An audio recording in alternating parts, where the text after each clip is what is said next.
Happy New Year. Okay, I'm Liz Kohler, and I'm here today to talk about pricing your property.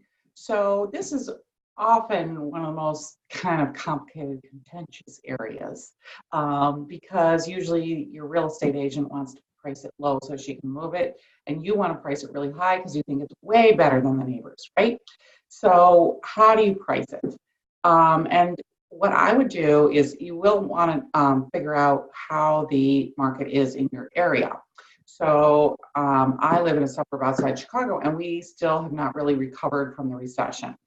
So it is also an area where the smaller houses move, the large homes that, 5-bedroom homes that are priced fairly high are really, really slow. So you want to take that into consideration. You want to also take into consideration what how your home compares to what a new buyer wants. Okay, is the family room off the kitchen? Things like that. Are the big rooms like dining rooms and living rooms huge and it has a small family room, which is the flip of what people want today? Is it on a busy street? Is it, um, updated throughout or not?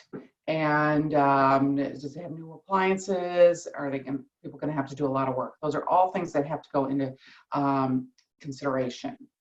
And then you're going to say, oh, but my neighbor's house sold for X, and why can't I price mine at that price? Okay, so you have to kind of step away and say, okay, realistically, how is my house? Because everybody is more attached to their own house and thinks it's great. And what is wrong with this house? I've raised, my kids in this house, or I've lived in this house, and I don't see anything wrong with it.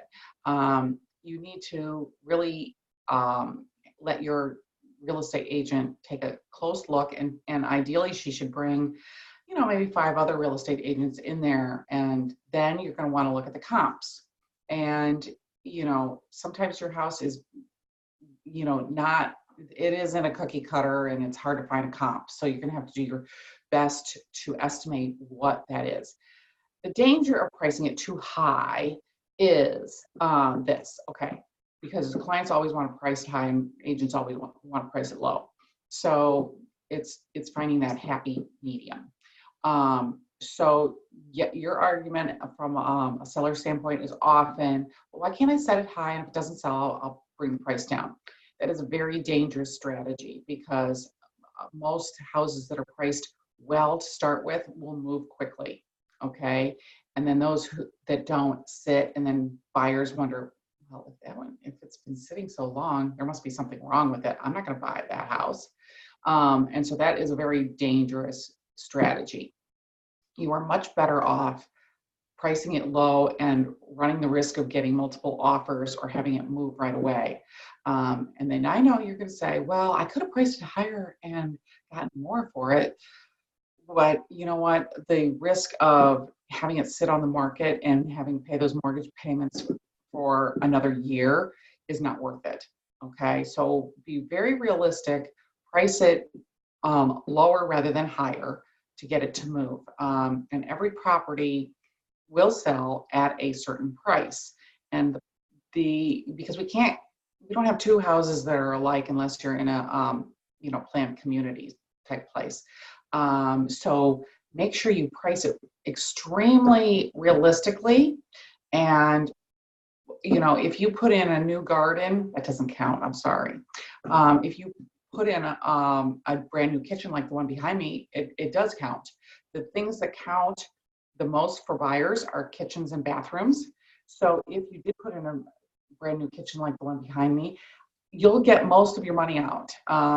And so that should definitely be on the plus side when you're looking at comps. Things like new carpeting don't really count so much, sorry. So they do. And then there are things that are just expected. And those are things like having your decorating up to date. And those get counted against you, actually, if you don't have dark floors, if you don't have a kitchen that is updated and so forth. Because I'm going to tell you, most people buying today don't want to do a lot of work. So, okay, so you're going to go to your drawing board now, and you're going to ask your agent to pull things that have sold, things that are on the market, and things that are pending. Okay, and you want to look most carefully at um, things that have sold and within the last 6 months. Okay, don't go back too much farther than that because it's not applicable.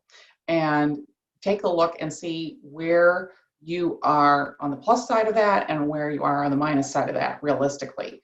Okay. And then you're going to take a look at the pendings, okay, as well, and same thing, because obviously somebody liked that house and sold at that price. Then the actives are not, you're not looking at that for price, because you're looking at that, who's the competition, am I better or worse than this one? And, how do I stack up? Okay, so, but just because a house is priced at $2 million and hasn't sold in a year, don't say, okay, well, I'm going to price it at that point too, because obviously they mispriced it.